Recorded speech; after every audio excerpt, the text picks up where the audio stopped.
developing one of the most important skills in NLP. Stay tuned.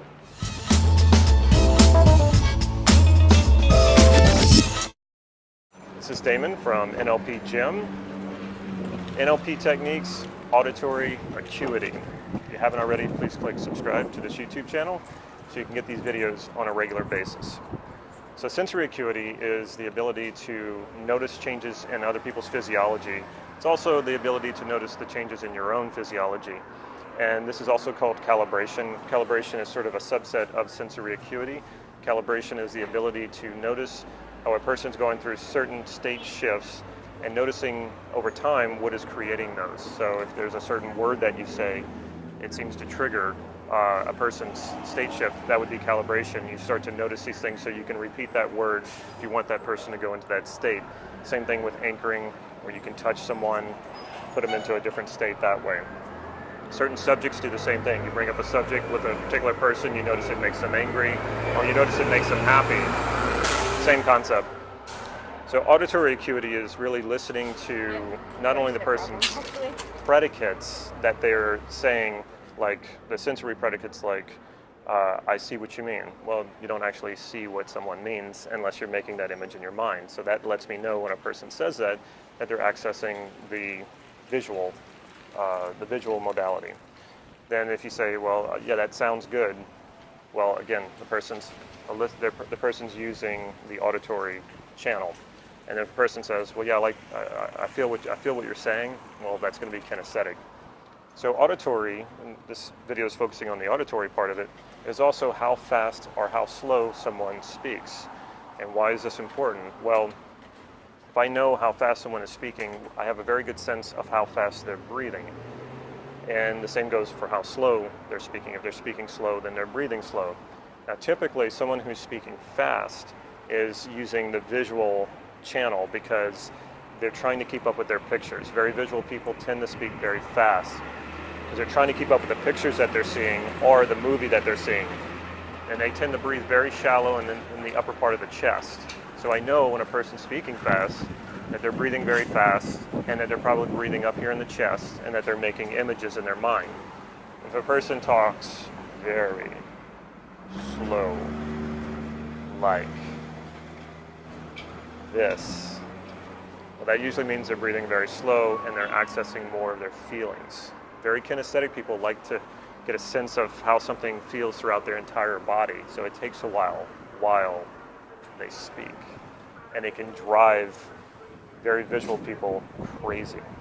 Same goes the opposite way. If you're very kinesthetic and you're talking to a very visual person who's talking very fast, it will also drive you crazy.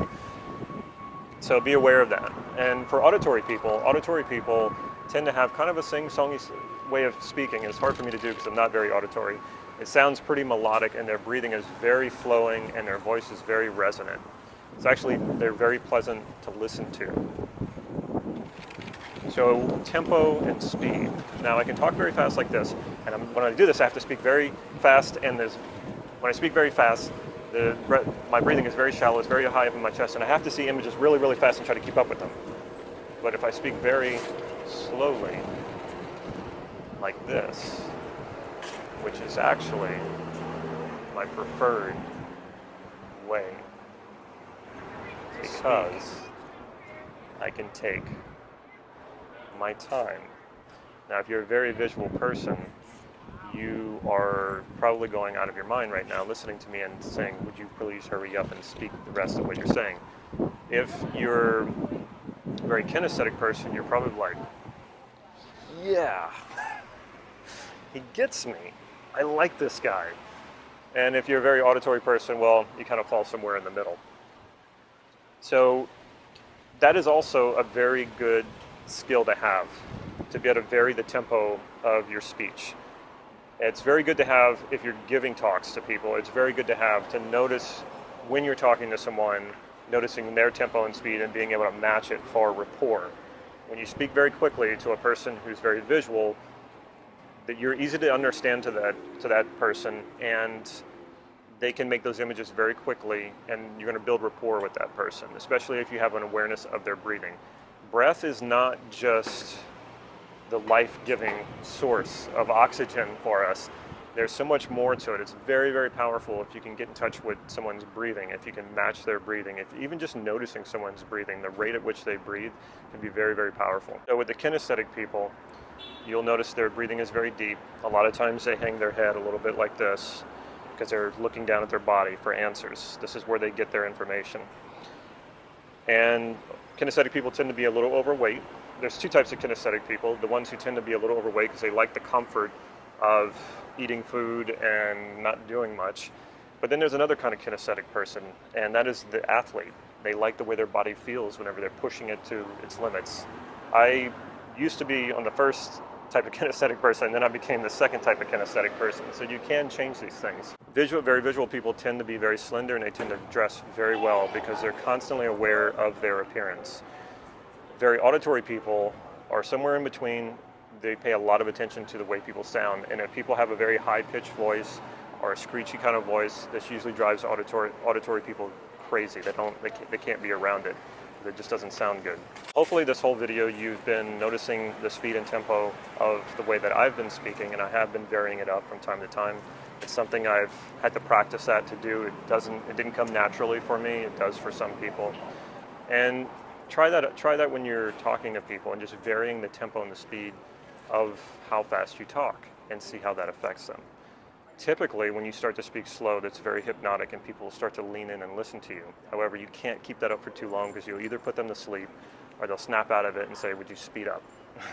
Try varying the speed and tempo at which you speak and see how that affects people, and also try matching other people's speed and tempo at which they speak. And sometimes they'll speak very fast and then they'll slow down. So then when it's your turn to speak very fast and then slow down. Just try to match their patterns and see how that affects them. Check out our website, nlp-gym.com. If you haven't already, like I mentioned at the beginning of this video, please click subscribe to this YouTube channel. If you like this video, please click like right down here and leave a comment or a question. I'd be happy to get back to you. Follow us on Facebook for real-time updates on upcoming workshops and even free practice sessions. And stay tuned to the end of this video. You'll see there's an opportunity to get your hands on a free online sensory acuity training. Take care.